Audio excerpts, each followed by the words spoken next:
안녕하십니까? 힙한TV의 윤필환입니다. 오늘은 지난번에 예고해드린 대로 비구순 파열에 대해서 말씀드리도록 하겠습니다. 비구순 파열은 좀 많은 분들에게 낯선 말이기도 한데요. 스포츠 인구가 늘어나면서 고관절에도 연골 손상이 생기는 경우가 점점 늘어나고 있습니다. 그래서 비구순 파열에 대해서 궁금해하시는 분들도 점차 늘고 있어서 내용을 정리해봤습니다. 어깨로 치자면은 관절 와순 파열, 무릎으로 치자면은 반월상 연골판 파열, 이런 것과 좀 유사하다고 할 수 있는데요. 비구순 파열이란 무엇이고 왜 생기며 어떻게 대처를 하고 치료를 해야 되는가에 대해서 정리해 보도록 하겠습니다. 네, 다시 고관절입니다. 이제 힙한 TV를 여러 번 보신 분들께서는 고관절이 좀 익숙해지실 것도 같은데요. 대퇴골과 그리고 골반뼈, 그리고 골반뼈에 있는 비구가 서로 맞물려서 이루어지는 관절이 바로 고관절이죠. 고관절을 영어로 힙 조인트라고 합니다. 그래서 어떤 분들이 왜 이 유튜브의 이름이 힙한 TV일까? 힙하지도 않은 의사가 나타나서 왜 힙한 TV로 할까 궁금해 하셨을 것 같은데요. 힙 조인트의 힙을 따서 힙한 TV고요. 유튜브 자체도 좀 나중에 힙해지지 않을까 해서 기대하는 바로 이름을 정해봤습니다. 다시 복습하면 이 부분이 바로 비구죠. 골반에서 소켓 형태의 이 부분을 비구라고 얘기를 합니다. 그 비구를 둘러싸고 있는 이 섬유 연골막 이 부분을 비구순이라고 하죠. 반짝반짝거리는 부분이 보이시죠? 비구를 삥 둘러서 관절을 둘러싸고 있습니다. 네, 다시 복습해보면 대퇴골과 비구, 그리고 비구의 바깥쪽 부분에 비구순이 있는 거죠. 엑스레이를 보시면 비구순은 보이지 않습니다. 엑스레이 상에서는 뼈는 여기까지만 있게 되는데요. 그 부분을 벗어나서 이 관절의 바깥쪽으로 비구순이 다시 덮어주고 있기 때문에 이제 비구순의 역할을 살펴보면 관절 면적을 넓게 확장하는 역할을 합니다. 그러니까 뼈 자체로 관절이 안정을 갖게 되기는 하지만 비구순이 조금 더 관절 면적을 넓혀줌으로 인해서 관절이 안정되게 하는 역할을 하는 거죠. 네. 관절을 베어링에 비교를 한다면요. 그 베어링이 잘 움직이기 위해서는 윤활액이 필요하겠죠. 서로 마찰력을 줄이고 부드럽게 움직이기 위해서 윤활액이 필요할 텐데 관절에도 마찬가지입니다. 관절 사이에는 관절액이라고 하는 물이 존재를 하는데 엄밀하게 말하면 물은 아닌데요. 액체가 존재를 하는데 비구순의 역할은 관절을 둘러싸고 있어서 마치 댐처럼 물이 넘치지 않고 물을 잘 잡아주는 댐처럼 관절 안에 이 관절액이 잘 차 있어서 관절이 움직일 때 윤활 기능을 하는 역할을 한다고 보실 수 있습니다. 그러니까 비구순의 역할이 아까 첫 번째 관절의 면적을 넓혀주고 그리고 관절 안에 있는 관절액을 잘 막아줘서 관절이 움직일 때 윤활 작용을 하는 중요한 기능을 한다. 이렇게 이해하실 수 있겠습니다. 그런데 만약에 비구순이 파열돼서 이 윤활액이 그림처럼 이렇게 관절 안에 머물지 못하고 다 흘러나와 버린다면은 여기 보시는 이 베어링, 기어, 부품, 톱니바퀴가 완전히 막 열에 의해서 마모가 되어 버린 것처럼 윤활 작용이 실패하게 되고 그림에 보시면 비구순이 파열된 것을 제가 모식도로 그려놨는데요. 그렇게 되면은 관절 사이에 관절 연골과 관절 연골 사이에 윤활액이 없어지니까 관절액이 없어지니까 연골끼리 직접 맞닿게 되고 그게 막 움직이게 되면은 관절 연골이 더 빨리 마모될 수가 있다. 이런 가설이 생기는 거죠. 그러니까 비구순의 역할이 매우 중요하다는 것을 아실 수가 있습니다. 그리고 비구순이 파열됐을 때 관절이 왜 망가질 수 있는가라는 것을 가설로 그림을 보시면 이해하실 수 있을 것 같습니다. 그래서 지난번에도 보여드린 내용이기도 한데요. 비구순 파열이 되고 연골 손상이 되면 이로 인해서 고관절 통증이 처음 생기게 되고 그걸로 치료받지 못하고 계속 악화될 경우에는 연골이 점점 마모되고 퇴행 변화가 일어나면서 퇴행성 관절염이 생길 수가 있습니다. 그럼 퇴행성 관절염이 생기면 결국은 인공관절 수술을 할 수가 있다. 이런 일련의 가설 때문에 많은 분들이 비구순 파열에 대해서 좀 두려워하시는 거죠. 연골이 찢어졌다, 비구순이 파열됐다. 굉장히 좀 무섭잖아요. 그래서 생각보다 많은 분들이 대화를 해보면은 외래에서 이 비구순 파열이 됐다는 진단을 듣고 오셨을 때 상당히 좀 무서워하시는 것 같기도 합니다. 그럼 이런 비구순 파열이 생기는 원인이 있을 텐데 그게 앞서 다른 강의에서 말씀드렸던 대퇴비구 충돌이 유명한 원인 중에 하나고요. 여기서는 대퇴비구 충돌에 대해서 다루지는 않겠습니다. 이전 유튜브를 보시면 대퇴비구 충돌에 대해서 간략하게 설명을 해놨으니까요. 혹시라도 못 보신 분이 계시면 먼저 대퇴비구 충돌에 대해서 보고 오시는 것도 괜찮을 것 같습니다. 정성관절과 저 부품들이 여러 개가 또 나왔죠. 캠형 충돌, 그리고 핀서형 충돌, 이 두 가지가 같이 있을 때 혼합형 충돌. 이런 충돌에 의해서 뼈와 뼈가 맞닿는 그런 충돌이 계속 반복적으로 생기면 그 사이에 있는 비구순 그리고 연골들이 손상을 받게 되는 이런 현상이 생기는 거죠. 그러니까 비구순 파열, 고관절에서 비구순 파열의 대표적인 원인 중에 하나는 대퇴비구 충돌이 있다. 이렇게 이해하실 수 있습니다. 이것 외에도 뭐 비구 이형성증 같은 것도 있는데요. 비구 이형성증 발음도 좀 어렵습니다. 이것은 좀 나중에 다뤄보도록 하겠습니다. 다시 한번 복습을 하면 대퇴비구 충돌에서 저거 형태는 캠형 충돌이죠. 불룩 튀어나온 부분 때문에 관절에 충돌이 자꾸 발생을 하게 되면 그로 인해서 저 부분에 빨간 표시처럼 비구순 파열이 일어나게 되는데요. 실제 관절경 사진입니다. 이 정도는 별로 징그러워하실 것 같진 않아서 가져와 봤는데요. 저 부분이 딱 붙어 있어야 되는데 저 위에 그림처럼 충돌이 발생을 하게 되면서 관절 연골이 파열돼 버리는 이런 현상이 생기게 되는 거죠. 이게 캠형 충돌 때문에 발생하는 비구순 파열, 연골 손상입니다. 그러면 많은 분들이 그 고관절이 아프면 전부 비구순 파열 때문일 수도 있다라는 생각을 하게 되는데 비구순 파열과 고관절 통증이 생겼을 때 도대체 어디가 아프면 이 비구순 파열을 의심할 수 있나요? 궁금해 하시는데요. 한번 알아보겠습니다. 되게 고관절 통증을 어디냐고 이렇게 물어보신다면은 이런 C 사인을 얘기를 합니다. 손으로 이렇게 그림에 있는 것처럼 C라는 모양을 만들게 되죠. 이 모양 그대로 고관절을 삥 둘러싸고 있는 저 그림처럼 이렇게 가져갔을 때 고관절이 아프다 하시고 하시는 분들은 되게 여기가 아프다 이렇게 표시를 하시죠. 그래서 고관절이 아픈 분들은 손의 형태가 저런 모양으로 갖는다. 그래서 의사들이 C 사인을 보인다. 이렇게 얘기하기도 합니다. 사실 별거 아니죠.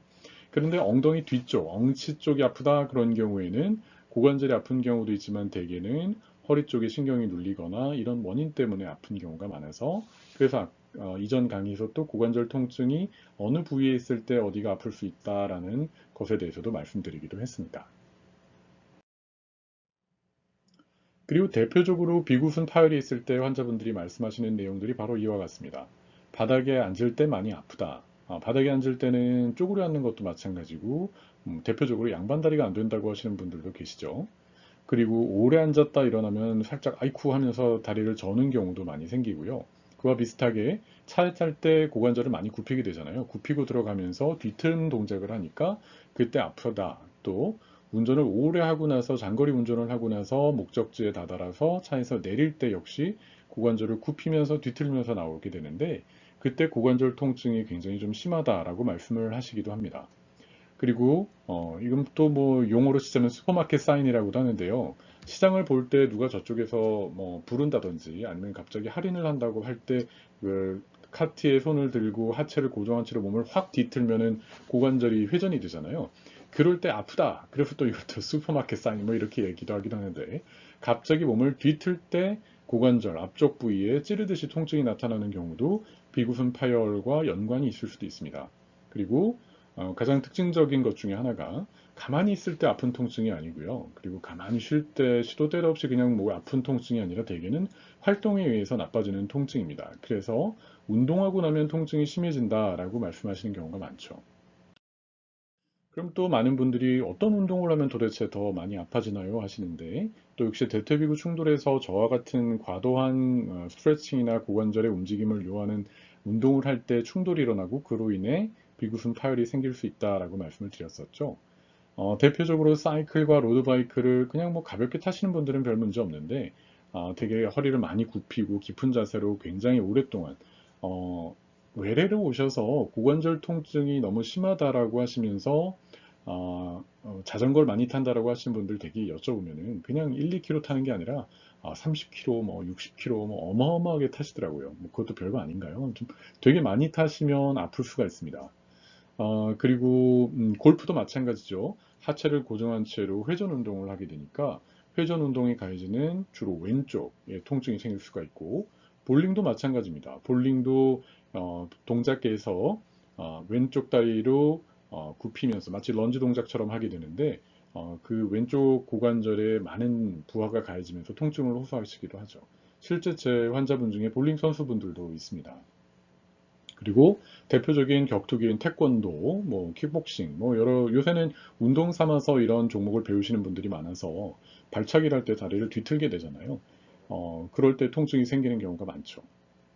그리고 역시 이제 하체 단련을 하신다고 스쿼팅이나 런지 동작을 하시는데 대부분 괜찮지만 뭔가 뼈에 이상이 있는 경우에는 역시 비구순 파열이 생길 수 있고 통증을 악화시킬 수 있습니다. 요가, 필라테스도 마찬가지고 농구, 축구도 마찬가지고요. 야구는 포지션 중에서는 특히 투수, 포수 이 포지션을 가지신 분들이 통증이 생기는 경우가 많습니다. 포수 하시는 분들은 뭐 상식적으로 쪼그려 앉아서 오랫동안 있게 되잖아요. 그럼 고관절 쪽에 통증이 생길 것이고, 투수도 굉장히 과도하게 고관절이 뒤틀리면서 비구순이 파열될 수도 있는 거죠. 재미없는 사진이죠. 이 논문 사진입니다. 이걸 갑자기 왜 가져왔냐면, 그럼 비구순 파열이 있으면 무조건 치료해야 되는가? 어, 의사로서 또 역시 연구를 하잖아요. 이런 연구 논문이나 연구 결과들을 많이 보고 저희가 치료 방침을 결정을 하는 겁니다. 사실 간단하지 않죠. 비군 파열이 있다고 해서 무슨 무조건 치료하거나 수술하는 건 아니라는 거죠. 내용을 요약해드리면 간단합니다. 고관절 통증이 있는 환자 중에서 대개 MRI를 한번 찍어봤더니 한 62%에서는 영상의학과 판독상 비구순 파열이 발견된다는 거죠. 그렇게 이 결과를 보면 역시 비구순 파열이 고관절 통증과 아주 관련이 깊구나 이렇게 생각을 할 수가 있죠. 그런데 이 같은 논문에 또 재밌는 결론이 있습니다.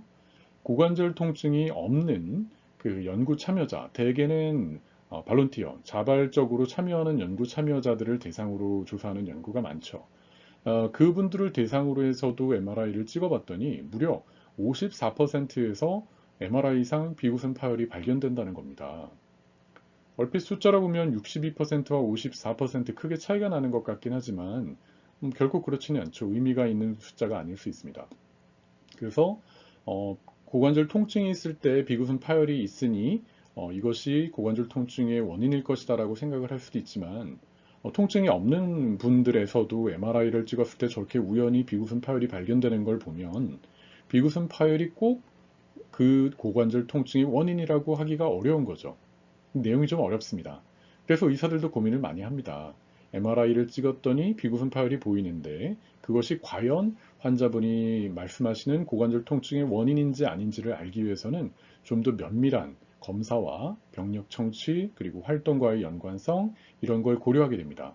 단순히 MRI에서 비구순 파열이 있다고 치료를 한다면 뭐 의사가 그렇게 뭐 어렵진 않겠죠. 왜냐하면 그 MRI가 굉장히 정밀하고 민감한 검사이긴 하지만 어떻게 보면 그림자입니다. 그래서 파열처럼 보이는 게 파열이 아닐 수도 있고요.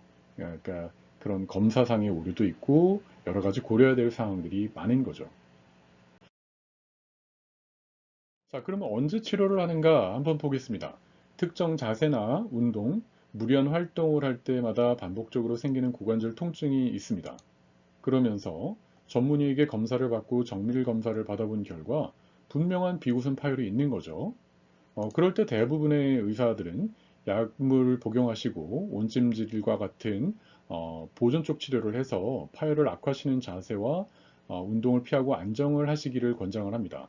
그런 경우에 많은 분들은 증상이 호전되죠. 활동을 줄이는 거죠. 활동을 줄이고 운동도 좀 안 하게 되고 자세도 조심하고 하면 더 이상 나빠지지 않으니까 대부분은 좋아집니다.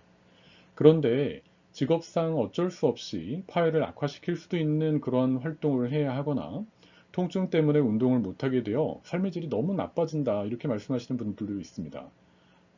정말 자전거 타고 싶고 정말 볼링도 하고 싶고 야구도 하고 싶은데 도대체 운동을 할 때마다 아픈 거죠.